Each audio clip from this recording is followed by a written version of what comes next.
Hi, Stand Tall with Dave Brown. Just coming at you today with a lot of heartfelt thanks for our podcast that just went viral all over the internet on Instagram and TikTok. Libs of TikTok, Riley Gaines. It's just been awesome. Dallas Mallory, thank you so much, everybody, for investing that. My wife and I are gonna, Judy and I are gonna talk about the whole podcast that's out there. But first of all, just in our regular podcast, we're going to start off with just our format, and that's education, politics. And then we have side podcasts. You can go on the website, look up things on Jesus, sports, or people. Those will all be a lot of stories, and I think you'll really enjoy those. And those are things you can get on.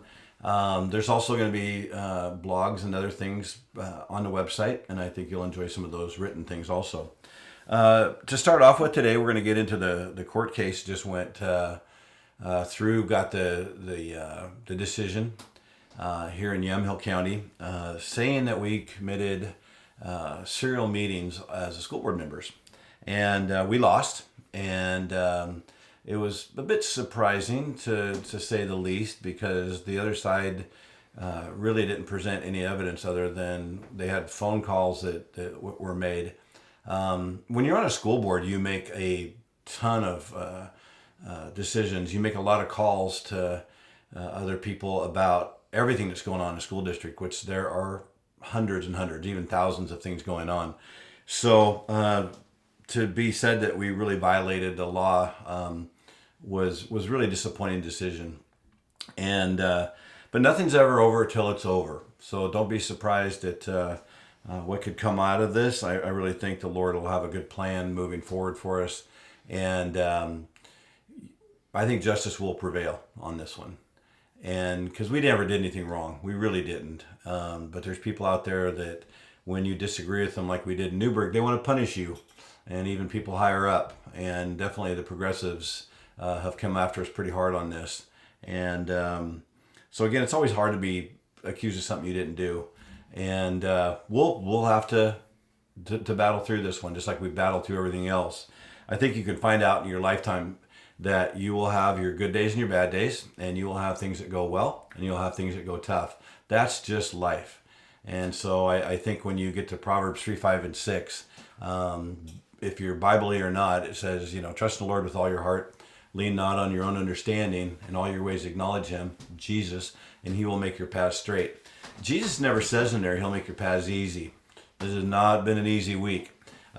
He says straight. His straight is his straight, not my straight.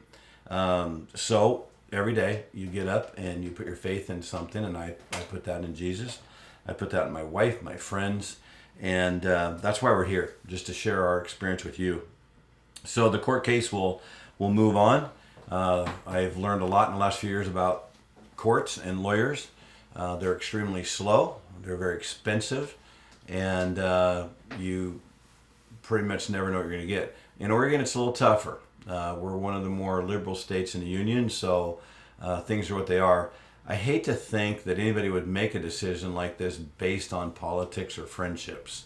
I would hate to think that they don't look at the letter of the law and make the right decision. I'd hate to think that they had a preconceived notion of how something should turn out. That would be so wrong in the United States according to our laws. Our country's been great because we are a land of laws, more laws than other countries have had, and we've upheld those laws for a long time until this new cultural revolution started with COVID, the passing of George Floyd. A lot of our laws, our DAs have been disappointing, to say the least. So with that, I'm going to talk a little bit on the national politics scene. President Biden, Vice President Harris, Homeland Security Yorkin, our Secretary of State Blinken. It's like, oh my goodness sakes. I have a hard time when I see President Biden's approval ratings at like 35%. I'd like to know what he's done that you would approve of anything. Now, I get the fact that if you don't like former President Trump, or you don't like, the people that ran Nikki Haley, Ron DeSantos, you're just a hardcore Democrat. You're not going to ever do anything Republican. And there's Republicans that wouldn't do the same thing for the Democrats. That's why so many independents are out there. That's why so many people are not really liking Republicans or Democrats right now, because there is no flexibility. The decisions that President Biden and his cabinet are making are atrocious, to say the least. The border, the economy, foreign policy, our military, crime. It's bad in every one of those areas, to the point where it's not just bad, it's awful that we have the people we have coming over this border, that our federal government's fighting Texas, now Arizona, to not let them be the states that they are. And I really believe Texas will win out on this. The 26 states, I think, now that are backing Texas against President Biden's completely failed policy on the border. I believe we're at 6.2 million people have come over. Even our FBI director is saying that they don't know who a lot of these people are, and he's very nervous about it, and they should be. We've got very Democratic-led cities in Chicago and New York saying they can't handle this anymore. And why would you blame Texas and Governor Abbott for sending those people to these sanctuary states when they said they could handle it? And now they can't. I feel bad for the people of Chicago, the people of New York, the people who have enjoyed their towns. They're two of the most famous cities in the world, and they're being asked to take on something they should have never been able to take on.